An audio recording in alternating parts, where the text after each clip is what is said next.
kinds of stuff. TarylFixesAll.com. Pick yourself up something today, and there's your dinner. Pterodactyl here, and welcome to another edition of Mower Mysteries and Oddities. And today's episode is about a tool, and it's an odd tool. And I'm going to show you this tool, and let's see if you know what it is. I know what it is, but do you know what it is, grass rats? Let's find out. Buried deep within corners of decaying mower shops, ancient relics lie. Peculiar artifacts left behind, baffling even today's most experienced repairman. What lies beneath the surface of dust and filth will leave you dumbfounded. Enigmatic, perplexing, and unusual items. Small engine pundit Pterodactyl takes you through Mower Mysteries and Oddities. Are you ready, grass rats? Are you ready for me to show you this tool? I know a lot of you out there think that I'm a tool. Maybe you're a tool. You know what? We're both a couple of tools, and we need to get in the toolbox. Let's get back in the toolbox. No! This is the tool. You ever see this? What's that, Taryl? Looks like just a piece of rod that's bent on the end. It's got a roll pin in it. What does that do? What is that for? Could be a nose picker. Could be picking your nose with it. It's basically a nose picker. And I'm going to tell you what nose it's going to pick. Maybe it's going to pick your nose. They would sell these back in the day in the back of a magazine. Now, I wish I could find a magazine that they sold it in. Now, I'm sure there's a few of you grass rats out there that are looking at this thing and saying, I know what that is, Taryl. I know what that is. Heck, I haven't seen one of them in years. And some of you grass rats are probably going, I got one of them in my toolbox right now, Taryl. I got one of them. And then there's some of you grass rats out there that are going, I have no idea what that is. That thing is just baffling. You've got me stumped. Well, I'm going to tell you what it is and what it was used for. So this tool was made for a lawnmower. It's for the lawnmower engine. And it's for a specific manufacturer. Do you know who that manufacturer is?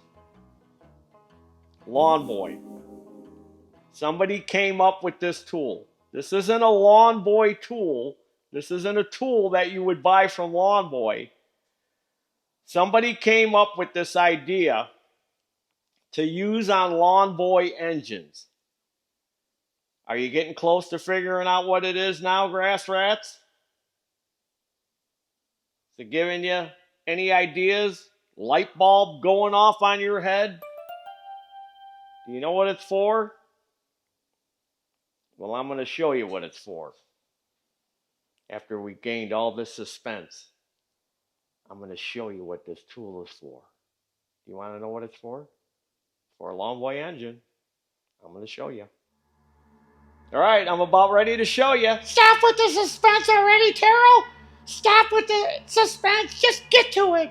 Get to it. I can't take it any longer. Tell me what it's for. Tell me. Here's a short block. A Lawn Boy short block. Common problem with Lawn Boys. 2-cycle oil that they used to use back in the day. Didn't burn very clean.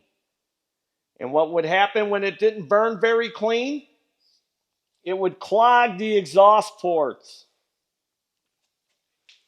So what you would have to do is, what Lawn Boy recommended is you take the muffin off and you would take a wooden dowel rod and clean out the ports. Because when they plug, you lose lack of power. It's almost like sticking a potato in the tailpipe. Remember that old trick when you were kids? Did you ever do that? I never done that. Stuck a potato in somebody's tailpipe. So the exhaust can't get out. And the engine won't run or it'll lose power. So, somebody, a very smart person, came up with this tool. And what it's for is, instead of taking the muffin off, flipping the mower up on its side, taking the muffin off and having to clean them out with either a screwdriver or a wooden dowel rod. I used to use a screwdriver, but they recommend that you would use a wooden dowel rod because they didn't want you to scratch the piston or scratch anything up with that metal tool. So somebody came up with this metal tool. So, instead of having to take it all apart, all you would simply have to do is take the spark plug out. And then this roll pin is a guide. Now, you would think that the roll pin is so you know how far to stick it in. No. The roll pin is so you know what position that this is in. So you can guide it to the 3 ports. So you take the plug out, and you would stick this in there, and then that way you know where the port is. But of course, you got to have the piston down. You got to have the piston all the way down. We'll do it this way, it'll be better for you. So you'd stick it in there, and then you could punch that carbon out. So see, you know where it is, because if you stuck it in there and it was like this, you're like, this stupid tool won't go in there. How can I get that stupid tool in there? Well, this tells you, the position of this 90-degree bend that's in there. See? And then you would clean this one, and then you would clean this one. And then when you're done, put the plug back in, and you could start it up. This way, you're not pushing the carbon into the cylinder, you're pushing it out into the muffin when you use it this way. That's pretty ingenious, Taryl. That's pretty ingenious. Where can I get one of these? Well, they probably haven't made these in years and years and years. But you know what? You can make one. And you know how you can make one? I'm going to show you how to make one. Because I'm going to take a tape measure, and I'm going to measure all this, and you're going to know how to make one. So you can make your own. Now, my brother Farrell, he remembers this tool from back in the day, because he was a lawn boy dealer. So he made a little miniature version of this to use on chainsaws and weed eaters. But he had to come up with his own measurements and stuff. So there you go. Get that little pea brain working, grass rats. You can make this tool. So I'm going to lay it on the bench. We're going to get the tape measure out. We're going to make some measurements in case you want to make one of these for your lawn boy, if you don't already have one.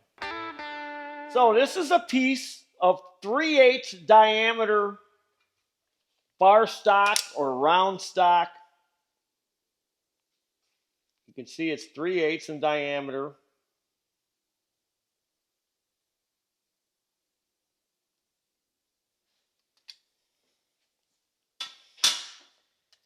And it's approximately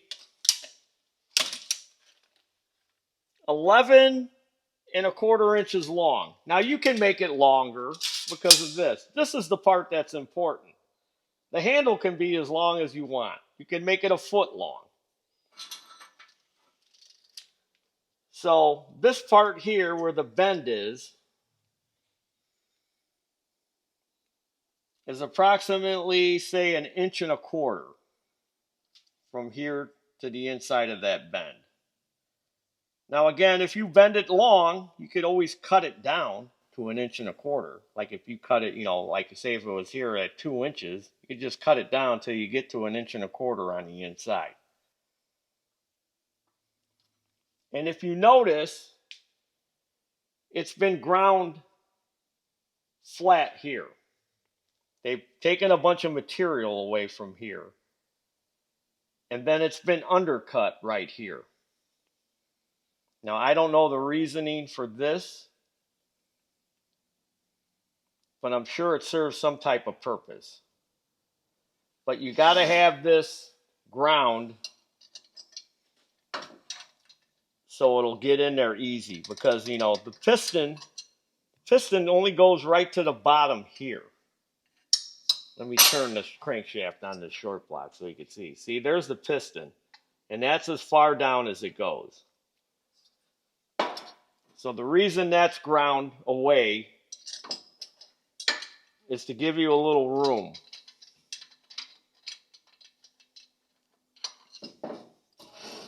So I'm sure you can grind that in there with a grinder somehow. It doesn't have to be perfectly machined. And then you can see there's a little radius on the end here, which kind of helps punch it through.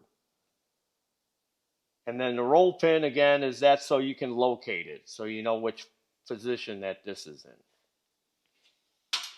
So the roll pin is at approximately 3.5 inches from the end that's ground. Again, that's not too critical. It's just for location, so you could put it anywhere on here. But that's the approximate length, and it'll work. See, it doesn't go all the way down to here. But that's what it was for. Somebody thought, hey, you know what? Instead of taking the blade off and the hub and the muffkin and trying to clean them ports out, if we had some kind of tool we could jam in there and knock that carbon out, that'll save us a bunch of time, but yet we could charge the customer the same price as it would have taken to take the blade and the muffkin and all that off, because they're not going to know. You know why? Because they're stupid. That's why mechanics get a bad name. Instead of saying, you know what, I got this tool, this lickety-split tool. I can clean them ports in lickety-split time, and I'll just charge you $10. And that'll get you a return customer. So you can either rip them off and go out of business, or be known as that scummy guy that's ripping people off, or you can let them know about your nifty exhaust port cleaning tool. Well, there you have it, grass rats. Another episode of Lawnmower Mysteries and Oddities. And this one was done on this Lawn Boy tool. So, for Lawnmower Mysteries and Oddities, I'm Gary Collins. Pterodactyl. And there's your dinner. Lawn Mysteries.